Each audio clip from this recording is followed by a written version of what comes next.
Nama saya Ula Kamara Rusti. Nama saya Cahyono. Nama saya Arya Bashir Rotunahla. Nama saya Muhammad Hafiz Kurniawan. Nama saya Ersa Rosiana. Nama saya Asep Kurniawan. Nama saya Wahyu Ilmiah.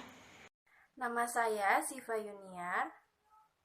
Nama saya Ahmad Syukur. Nama saya Zulfa Gusri Afita. Nama saya Dwi Putri Nurjana. Saya Minaha Nisatul Kholis.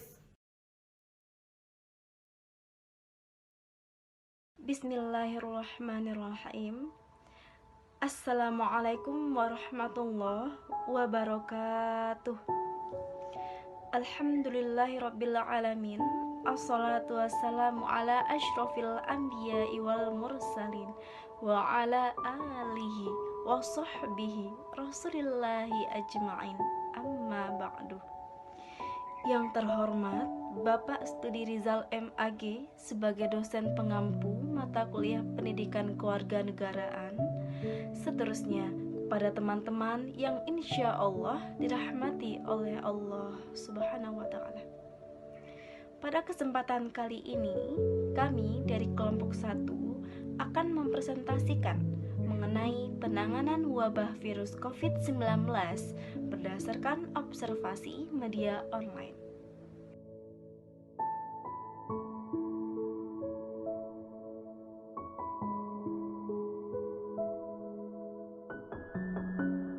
Berikut ini saya akan menyampaikan penyebaran virus corona. Virus corona diketahui pertama kali di kota Wuhan, Tiongkok pada Desember 2019. Penyakit ini disebabkan oleh pasar hewan dan makanan laut. Mereka menjual hewan liar seperti ular, kelelawar, dan lain-lainnya. Pada tanggal 2 Maret 2020, Presiden Joko Widodo mengumumkan kasus pertama positif corona. Mereka adalah ibu dan anak yang tinggal di Depok, Jawa Barat. Sampai saat ini, korban virus corona semakin bertambah. Tentu hal ini menjadi pekerjaan rumah bagi pemerintah, pusat, dan daerah. Jika negara-negara lain sudah melakukan penjagaan penuh menangani COVID-19 ini, pemerintah Indonesia sempat tidak terlihat serius. Semua negara sudah melakukan tindakan, tetapi pemerintah Indonesia belum melakukan kebijakan. Pemerintah Indonesia baru melakukan tindakan setelah warga Depok yang positif corona. Pada saat ini, gugus tugas percepatan penanganan COVID-19 mengumumkan data kasus positif COVID-19 pada tanggal 1 Mei 2020 yang dikumpulkan pada pukul 12 waktu Indonesia Barat. Total orang yang terpapar COVID-19 mencapai 10.551 orang di Indonesia. Ini merupakan angka yang cukup banyak, teman-teman. Cukup banyak. Tentu dengan jumlah yang sekian banyaknya ini harus didukung oleh kebijakan-kebijakan yang bagus. Dan tentunya kita sebagai masyarakat Indonesia harus taat akan kebijakan yang dibuat oleh pemerintah. Bukan saatnya kita hidup individual. Kita harus bergotong royong supaya bisa membuat COVID-19 ini hengkang dari Indonesia. Ketika COVID-19 ini hengkang dari Indonesia, semua perekonomian, semua kegiatan sosial kita, semua kegiatan kita seperti kuliah, sekolah, dan lain sebagainya akan berjalan dengan lancar lagi. Mudah-mudahan setelah Lebaran ini, COVID-19 hilang dari Indonesia. Amin ya Allah. Selanjutnya, saya akan sedikit mengulas bagaimana kondisi Indonesia saat ini terkait maraknya perbincangan bahwa virus corona sudah menyebar di berbagai titik Indonesia. Tentu hal ini sangat memprihatinkan dilihat dari kondisinya kekurangan dari tenaga medis, kemudian aspek penunjang kesehatan, serta tidak meratanya tenaga medis di Indonesia. Penunjang kesehatan itu sendiri terdiri dari masker serta APD, dan perlu kita ketahui bahwasannya masker medis serta APD ini hanya digunakan untuk sekali pakai saja. Tentu hal ini perlu dana yang cukup banyak. Berdasarkan informasi para pekerja, tenaga medis di pusat industri kecil dijual seharga 45.000 yang digunakan hanya sekali pakai saja. Berikutnya yaitu saya akan menjelaskan mengenai kebijakan-kebijakan yang diberikan oleh pemerintah kepada negara Indonesia, kepada warga Indonesia agar dapat memutus rantai penyebaran virus COVID-19 atau virus corona. Kebijakan yang pertama yaitu adalah dengan melakukan pengecekan suhu tubuh di beberapa titik yang menjadi tempat perkumpulan warga. Seperti contoh, ada perkantoran sebagai tempat di mana orang akan bekerja, kemudian ada seperti fasilitas untuk melakukan pemberangkatan atau perpulangan masyarakat Indonesia. Ada pelabuhan, ada bandara, ada juga jalan tol. Kenapa dilakukan ini? Tujuannya adalah agar pemerintah atau pihak-pihak yang berwenang dalam penanganan virus corona ini dapat memantau siapa saja yang memiliki suhu tubuh di atas 38 derajat Celcius. Sebagaimana ditetapkan oleh WHO bahwasannya suhu di atas 38 derajat Celcius adalah suhu masyarakat atau suhu manusia yang memiliki kadar suhu tubuh yang sangat tinggi. Jadi bagi saya bahwa suhu tubuh ini adalah suatu hal yang penting untuk dicek agar kita bisa mengetahui siapa saja yang memiliki keadaan tubuh yang sedang tidak normal. Baik, selanjutnya di sini saya akan melanjutkan mengenai kebijakan pemerintah secara umum. Yakni kebijakan ini berlaku untuk para pekerja yang bekerja di luar untuk menerapkan kebijakan WFH atau work from home. Kebijakan tersebut berlaku bagi masyarakat yang bekerja di luar rumah ataupun bekerja di perusahaan tertinggi supaya dialihkan bekerjanya itu ke rumah masing-masing atau ke kantor masing-masing, karena hal tersebut merupakan kebijakan yang diputuskan oleh para pemerintah dan para kabinetnya, seperti kebijakan yang diputuskan oleh Bapak Presiden kita, yakni Bapak Jokowi. Beliau memutuskan kebijakan tentang para pelajar yang tadinya belajar di sekolah ataupun belajar di kampusnya masing-masing untuk melakukan belajarnya untuk saat ini via online atau menggunakan teknologi yang sangat canggih 4.0. Karena hal tersebut untuk menetralisasikan terjadinya korban corona atau COVID-19. Oleh karena itu, kita sebagai warga masyarakat Indonesia khususnya harus menerapkan atau mematuhi peraturan tersebut. Baik, kebijakan yang ketiga yaitu pembatasan sosial berskala besar atau arti singkatnya PSBB. Setelah kita melihat dan memperhatikan kebijakan sebelumnya yaitu bekerja dari rumah guna untuk meminimalisir penyebaran virus corona tersebut. Nah, dan alhasil kita lihat masih banyak sebagian masyarakat yang masih keluar masuk rumah dengan catatan tidak dalam keadaan mendesak. Maka tahap selanjutnya pemerintahan pun menerapkan kebijakan PSBB ini. Nah, PSBB ini atau bahasanya itu lockdown parsial merupakan intervensi yang dilakukan oleh pemerintahan setelah sebelumnya adanya himbauan untuk menjaga jarak. Nah, PSBB ini sifatnya tidak serentak, dengan arti lain tidak semua daerah bisa langsung menerapkan kebijakan ini. Tapi ada beberapa daerah, contohnya yang sekarang sudah masuk 18 provinsi yang sudah diizinkan oleh pemerintahan pusat, yaitu diantaranya ada DKI Jakarta.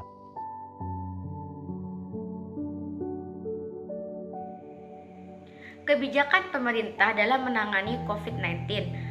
Pertama, ada kebijakan Kementerian Keuangan secara umum, ada pelanggaran ekspor kebutuhan bahan pokok masyarakat, ada dukungan anggaran bagi tes COVID-19, ada dukungan anggaran untuk bidang kesehatan, ada pelarangan ekspor alat kesehatan, ada peningkatan kapasitas rumah sakit, ada pembebasan cukai etil alkohol atau EA untuk tujuan sosial, sehingga pembuatan hand sanitizer dan lain-lain lebih murah.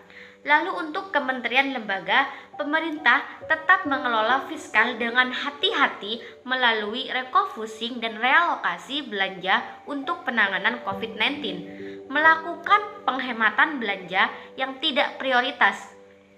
sehingga dilakukan penghematan 190 triliun termasuk realokasi cadangan sebesar 54,6 triliun rupiah. Selanjutnya, kebijakan untuk pemerintah daerah. Yang pertama, kesehatan dan pemenuhan kebutuhan pokok rakyat menjadi prioritas. Yang kedua, Kementerian Keuangan telah menetapkan peraturan untuk mendorong Pemda melakukan refocusing anggaran untuk penanganan COVID-19. Yang ketiga, Pemda akan mendapatkan dana transfer untuk penanganan COVID-19 setelah menyerahkan laporan kinerja di bidang kesehatan. Lalu, kebijakan untuk sektor kesehatan, pemerintah telah menyiapkan anggaran sebesar 75 triliun bagi sektor kesehatan yang akan digunakan untuk 65,8 triliun belanja penanganan kesehatan seperti APD, ventilator, dan hand sanitizer, 5,9 miliar untuk insentif tenaga media pusat dan daerah, 300 miliar untuk santunan kematian bagi tenaga kesehatan. Selanjutnya adalah kebijakan untuk dunia usaha Kementerian Keuangan untuk pelaku usaha dan UMKM. Yang pertama adalah pajak penghasilan 21 ditanggung pemerintah bagi 441 sektor industri pengolahan yang merupakan perusahaan kita. Yang kedua adalah pembebasan pajak penghasilan 22 impor kepada 102 sektor tertentu. Yang ketiga adalah pengurangan angsuran pajak penghasilan 25-30% kepada 102 sektor tertentu. Yang keempat adalah percepatan restitusi PPN yang bayaran restitusinya paling banyak. Nah, yang kelima adalah perpanjangan jangka waktu penyelesaian administrasi perpajakan. Yang keenam adalah PPN ditanggung pemerintah bagi badan atau instansi yang ditunjuk untuk menangani COVID-19 atas pemanfaatan barang dan jasa. Nah, yang ketujuh adalah pembebasan pajak penghasilan 22 impor untuk penanganan COVID-19. Dan juga ada kebijakan untuk UMKM APBN melindungi masyarakat yang penghasilannya berkurang atau hilang akibat pandemi COVID-19, baik usaha mikro, kecil, dan menengah. Kebijakan pemerintah bersama BI dan OJK yaitu yang pertama adalah penundaan semua pembayaran pokok dan bunga untuk semua skema KUR. Yang kedua adalah pemberian keringanan pembayaran termasuk untuk UMKM dan pekerja informal. Yang ketiga adalah restrukturisasi kredit melalui peningkatan kualitas kredit. Yang keempat adalah penundaan angsuran pokok dan bunga selama 6 bulan bagi debitur program pembiayaan mikro ultra. Nah, yang kelima adalah relaksasi syarat administratif dan kecepatan pemberian kredit UMI. Nah, yang keenam adalah kemudahan dan perluasan penyaluran kredit UMI. Yang ketujuh adalah anggaran kartu prakerja untuk 5,6 juta orang pekerja yang terkena PHK atau dirumahkan, informal dan pelaku usaha mikro kecil, dan semua berlaku bagi yang terdampak COVID-19. Selanjutnya, saya akan menjelaskan mengenai himbauan-himbauan yang akan diberikan kepada masyarakat terkait COVID-19. Himbauan-himbauan yang akan diberikan kepada masyarakat terkait COVID-19. Nah, yang pertama itu adanya pembatasan sosial atau social distancing. Nah, dapat lihat pada gambar di samping. Nah, itu terdapat gambar Monas, masjid, dan mal. Terlihat sangat sepi karena adanya pembatasan sosial. Yang kedua, menghindari kerumunan atau keramaian. Dengan adanya kita menghindari kerumunan atau keramaian, itu mampu memutuskan mata rantai COVID-19. Yang ketiga, memakai masker, menggunakan masker. Dengan adanya kita menggunakan masker, itu mampu menghindari kita dari virus corona. Berikutnya, menjaga kebersihan tangan. Dengan adanya rajin cuci tangan, itu akan mampu menjaga kita, melindungi kita, dan menghindari kita dari COVID-19. Yang terakhir, bekerja dari rumah. Dengan adanya kita melakukan kuliah online dari rumah atau bekerja dari rumah, itu dengan adanya kita tidak keluar dari rumah, itu akan mampu menghindari COVID-19 juga, atau mampu membantu kebijakan pemerintah untuk memutuskan mata rantai COVID-19. Sekian. Pemerintah telah mengeluarkan surat edaran terkait COVID-19 untuk memutus mata rantai penyebaran COVID-19. Pemerintah juga menghimbau kepada seluruh masyarakat agar berdiam diri di rumah. Himbauan pemerintah wajib kita lakukan sebagai wujud bentuk masyarakat dalam mengapresiasikan tindakan pemerintah. Ada 6 cara untuk mencegah COVID-19. Pertama, cucilah tangan. Cucilah tangan dengan benar, yaitu menggunakan sabun. Kedua, hindari menyentuh muka, yaitu saat kita berada di luar rumah, janganlah kita menyentuh mata, hidung, dan mulut. Ketiga, pola hidup sehat dengan menjaga olahraga dan makan makanan 4 sehat 5 sempurna. Keempat, jaga daya tubuh kita dengan meminum rempah-rempah seperti jahe merah dan vitamin. Kelima, jauh dari keramaian. Saat kita berada di luar, jauhlah kita dari keramaian karena takut ada penyebaran seperti lewat batuk dan bersin. Yang keenam, pakailah masker. Karena saat kita berada di luar rumah, kita perlu menggunakan masker, apalagi wabah COVID-19 ini, karena takutnya penyebaran seperti lewat batuk dan bersin. Itulah beberapa cara agar kita terhindar dari COVID-19. Adapun partisipasi yang dilakukan oleh masyarakat baik individu atau suatu komunitas dalam mendukung kebijakan pemerintah, yaitu setiap individu melakukan pembatasan sosial, menghindari kerumunan, rajin mencuci tangan, menggunakan masker, dan menjaga kesehatan. Bagi para perantau, tidak melakukan mudik terlebih dahulu ke kampung halamannya. Selanjutnya, ikut andil dalam menyosialisasikan kebijakan pemerintah dengan membuat konten yang bermanfaat, bertemakan edukasi dan sebagainya bagi masyarakat. Setiap lembaga, salah satunya lembaga kesehatan, memberikan pelayanan yang terbaik khusus kepada pasien COVID-19.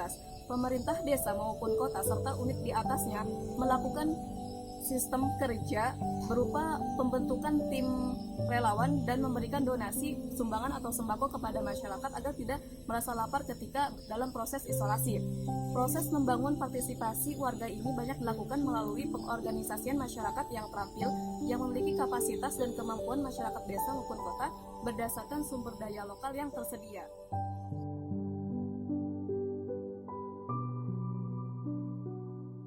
Corona merupakan penyakit yang membahayakan. Sekarang korban positif Corona sudah tembus dengan angka 3,5 juta orang di dunia. Di Indonesia, korban positif Corona sudah mencapai 10.591 orang yang diambil dari tanggal 1 Mei 2020. Pemerintah sudah membuat kebijakan yang tentunya sangat banyak untuk menanggulangi COVID-19 ini. Kebijakan bisa dikatakan bagus apabila kita sebagai masyarakat untuk mematuhi kebijakan tersebut. Oleh karena itu, kita sebagai masyarakat harus mentaati peraturan-peraturan yang diberikan oleh pemerintah dengan cara yang pertama, menetap di rumah, yang kedua, meminimalisir kegiatan di luar rumah, yang ketiga, menggunakan masker apabila keluar rumah, yang terakhir adalah berdoa kepada Allah Subhanahu wa taala. Namun, pemerintah ketika mengeluarkan kebijakan harus memperhatikan sasarannya. Dalam hal sembako, pemerintah tidak cukup baik membantunya. Namun, masyarakat juga butuh dana bantuan. Karena tidak semua keluarga hanya mengkonsumsi dari sembako itu saja. Saya ambil contoh keluarga yang memiliki anak kecil yang dengan umur masih berbulan-bulan, yang butuh susu. Tentunya pemerintah harus memberikan susu dan dana bantuan kepada keluarga yang memiliki anak kecil tersebut. Mengingat pemerintah sudah memberikan suatu kebijakan untuk menutup semua kegiatan usaha-usaha sehingga tidak ada pemasukan kepada keluarga yang memiliki anak kecil tersebut. Nah, dengan saran ini semoga pemerintah memberikan suatu kebijakan dan memperhatikan sasarannya sehingga masyarakat juga tidak ada yang dirugikan dan tentunya corona bisa hengkang dari Indonesia.